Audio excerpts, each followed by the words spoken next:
When I was growing up, my dad and I used to go squirrel hunting a lot. I had good eyes in them days, and I mean, ears too. We'd go out in the woods, and he'd go one way and I'd go the other or something, and that was a lot of fun. I mean, we did a lot of squirrel hunting.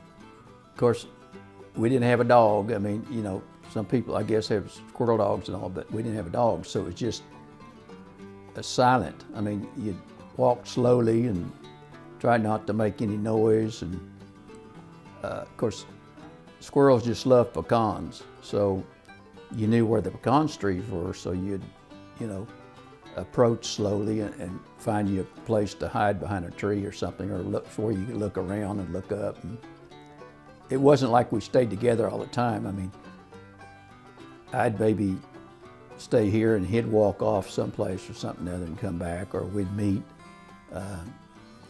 But we were driving out in the country from Haileyville there. We'd go out and park on the side of the road and walk into the bottoms where the trees were, the pecan trees, and you know, the squirrels were. So, but we did an awful lot of squirrel hunting, and we didn't have automatics in them days. We had single shotguns, and I had a 410, and he had a 20 gauge, I guess. But 410 was a pretty good gun. I mean, it'd shoot pretty good, fair distance, not way out, but fair, and killed a lot of squirrels with it. And, well, I think we limited out a few times, not every time, but I want to think the limit might have been 10 a day.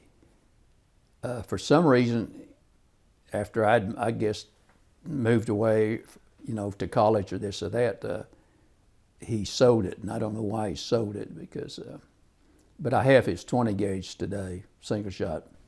The one he used to hunt squirrels with when you were a kid. Yeah. So that's probably a 1940 model or something. Yeah, I don't know, but.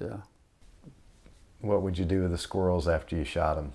Oh hell, well, we'd haul them home and clean them up and eat them. I mean, my mother used to make good, cooked it right. We used to put them banana peppers, or kind of yellow slender ones, and I just loved that squirrel. I mean, it's good. To me, it's almost better eaten than a chicken almost. Yeah, and my dad had a particular way of cleaning them. I guess he learned this from somebody, but a lot of people, like, they'll clean a rabbit, they'll cut it in the middle of the back, the skin, and then grab and pull.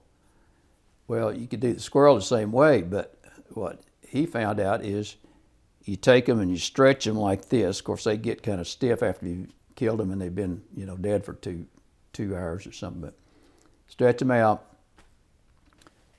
take and put their belly, lay their belly down on the ground, and lift their tail and cut right underneath the tail. And don't cut the skin, but cut underneath the skin up, and cut that a ways back. And then you step on their legs, grab that tail and pull, and it'll just pull that skin right off that squirrel. And then you cut their heads off. Of course, that lets you pull the skin on the head all. Well, you could pull the skin off of the head, but we never. Even though the jaws of the squirrel have some little bit of meat here, we never kept the head. I mean, he didn't.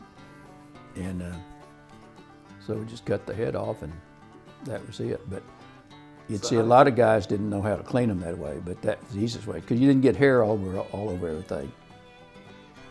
Well, would you be up for a squirrel hunting outing sometime in the future? Well, I'd like to film you doing that. Possibly. Yeah. We're going squirrel hunting, John. I want you to show me. I'm going to film you squirrel hunting. Oh.